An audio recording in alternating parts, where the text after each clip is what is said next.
আমি বাবার বাড়ি এসেছি। এখানে পঞ্চরাত্রি হরিনাম সংকীর্তন হচ্ছে। তো প্রথমে আমি ঢুকছি, দেখুন কী সুন্দর সাজানো হয়েছে, স্টল আছে, এখানে নানা রকম দোকান বসেছে।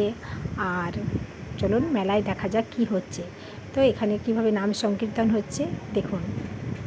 আমাদের গ্রামটি খুব বড়, দেখুন কত লোকজন এসেছেন এখানে হরিনাম শুনতে।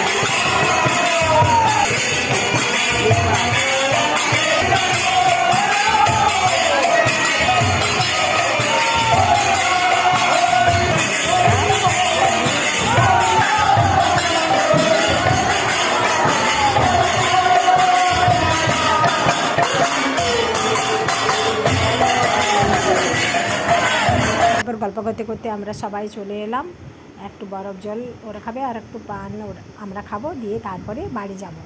তো আজকে আমার মিনি ব্লগটা আপনাদের কেমন লেগেছে অবশ্যই লাইক কমেন্ট করে জানাবেন। সবাই ভালো থাকবেন, সুস্থ থাকবেন।